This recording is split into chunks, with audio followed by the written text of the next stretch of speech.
네, 이온화 에너지에서 자주 질문 주시는 내용 몇 가지를 공개 영상으로 좀 소개해 드리려고 하는데요. 먼저 이온화 에너지, 그리고 전자 친화도, 전기 음성도와 같은 이런 개념들은 어떤 A의 원자 그리고 B의 원자 간의 비교가 단원 목표로서 중요하게 다뤄줘야 되는 파트가 됩니다. 그래서 비교를 하기 위해서는 각각의 정의가 반드시 정확하게 정리가 되셔야 되는데, 먼저 첫 번째는 이온화 에너지를 식으로 표현을 한다라고 할 때 식을 보고 현재의 지금 상황이 어떠한 이온화 에너지를 나타내는가에 대한 판단이 중요할 수 있거든요. 네, 지금 보시는 것처럼 알루미늄이 기체 상태로 제시가 되어 있고 전자 세개를 이뤄서 3가의 양이온을 띠는 상태의 식이 다음과 같이 주어져 있습니다. 중성 원자의 기체 상태에서 전자 하나를 잃어버릴 때 그 상황에 대한 에너지를 해석을 하면 1차 이온화 에너지가 되거든요. 그래서 어떠한 특정한 중성 원자, 기체 상태의 중성 원자가 스테이트도 매우 중요합니다. 이게 이제 1가 양이온의 기체 상태가 되면서 전자를 잃어버리게 될 텐데 이걸 이제 A의 1차 이온화 에너지라고 정의를 할 수가 있어요. 1차 아이오나이제이션 에너지가 됩니다. 그러면 1차의 상태에서 전자를 하나 잃어버린 상태의 1가 양이온에서 2가 양이온으로 되면서 역시 또 마찬가지 전자 하나를 잃어버릴 때의 에너지가 A의 2차 이온화 에너지가 됩니다. 그러면 3차 이온화 에너지에 대한 표현은 2가의 양이온 상태의 기체에서 3가의 기체 상태가 될 때 또 역시 전자 1몰을 잃어버리거든요. 자, 그러면 이렇게 됐을 때의 식이 A의 3차 이온화 에너지가 돼요. 그래서 지금 이렇게 표현된 식을 보시면 방금 보셨던 식과 확연한 차이가 나죠. 그렇죠? 우리가 일반적으로 볼 때는 마치 이게 A의 기체 상태에서 A의 3가 양이온이 되면서 전자 3개를 잃어버리면 이게 이제 3차 이온화 에너지가 될 것 같지만 실제는 그렇지 않다는 겁니다. 네, 그래서 이렇게 정확하게 식으로 표현이 되는 상황들을 보시고 이게 이온화 에너지의 어떤 표현들을 가져가는지 정확하게 정의를 이해하시면 돼요. 기체 상태에서 전자가 제거돼야 된다라고 하는 내용이 중요하고요. 전자 1몰을 잃어버릴 때 필요한 에너지를 이온화 에너지로 정의를 하기 때문에 이렇게 정리하시면 됩니다. 그래서 이제 이온화 에너지가 크다라고 하면 결국 전자를 떼어내기가 어려워진다는 걸 의미하거든요. 그리고 반대로 이제 이온화 에너지가 작다. 그러면 전자를 떼어내기 그만큼 쉽다는 거니까 그런 식의 해석도 필요하고요.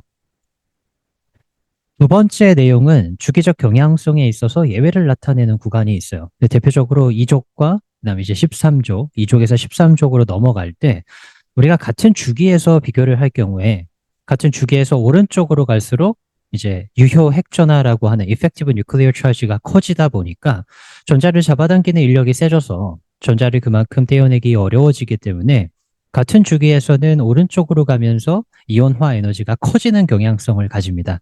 그런데 이제 예외되는 구간은 결국 오른쪽에 있음에도 불구하고 이온화 에너지가 작아지는 그런 것들이 주기적 경향성에서의 예외가 될 거고 대표적으로 2족에서 13족으로 넘어갈 때 그리고 15족에서 16족으로 넘어갈 때 예외가 발생을 하는데 이 부분에서는 이제 왜 그렇게 예외가 발생하는가를 좀 이론적으로 정리하실 필요가 있어요.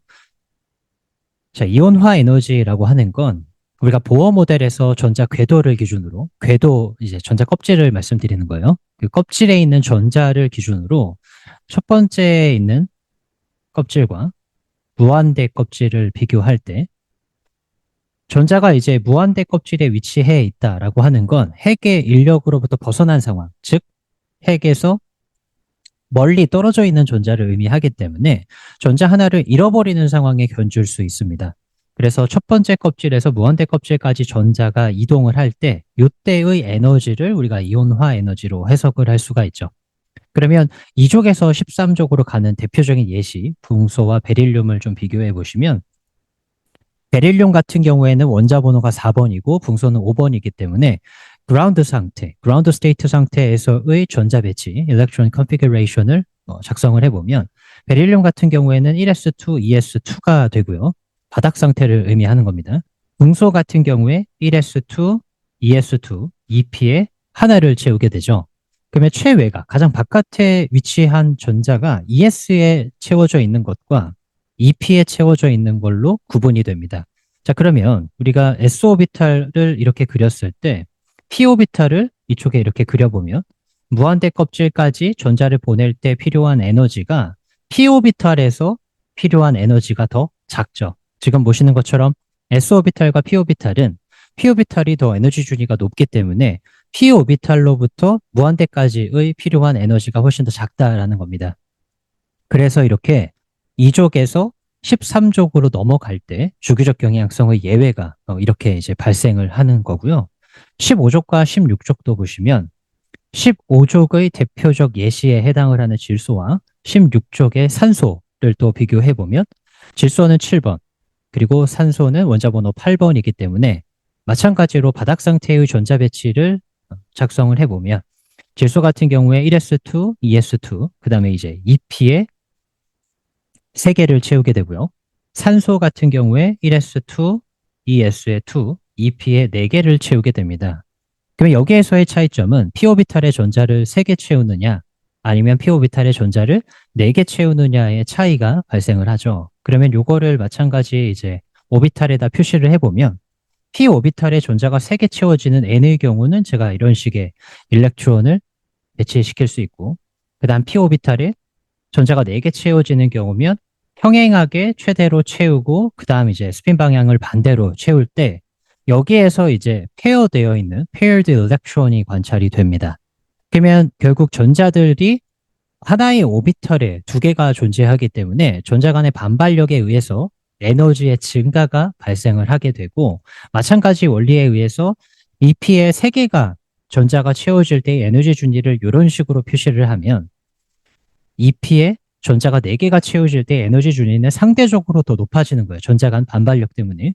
그래서 마찬가지로 무한대 껍질까지 내가 전자를 보낼 때 필요한 에너지의 양이 훨씬 더 적어지게 되는 겁니다. EP에 4개를 채울 때와 EP에 3개를 채울 때 에너지 준위가 이렇게 차이가 나기 때문에 이런 주기적 경향성의 예외가 15족과 16족에서 이제 발생을 하게 되죠. 그래서 지금 저희가 두 번째 정리를 한 것처럼 같은 period에서 같은 주기에서의 비교 시 2족에서 13족으로 넘어갈 때, 그리고 15족에서 16족으로 넘어갈 때 예외가 발생을 하기 때문에 이거를 기준으로 우리가 수업 시간에 이론 과정에서 주기에 대한 경향성을 그래프로 정리를 했었습니다. 그리고 세 번째는 이제 이온화 에너지의 비교 시에 지금처럼 주기에 대한 비교를 하실 수도 있지만 같은 주기에서뿐만 아니라 같은 족에 대한 비교를 하실 수도 있겠죠. 같은 족에서의 비교는 무조건 예외 없이 위에 있는 애가 아래에 있는 애보다 무조건 큽니다. 대표적인 예시로 1족 알칼리 금속들을 생각해 보시면 리튬, 나트륨, 칼륨 이런 식으로 밑에 존재하는 애들이 무조건 작아요. 위아래는 예외가 없다라고 기억을 해주셔도 됩니다. 예외가 없어요. 그래서 위아래 비교 시에는 무조건 위에 있는 애가 크고요. 같은 주기에 있는 애들은 오른쪽으로 가면서 일반적으로는 커지지만 예외에 해당하는 구간 몇 개만 정리를 따로 해주시면 이 단원이 애초에 원자 A와 B 간의 비교를 목표로 하고 있기 때문에 그런 측면에서 정리를 잘 하실 수 있을 거예요. 그러면 이온화 에너지와 관련된 모든 문제는 잘 맞추실 수 있을 겁니다.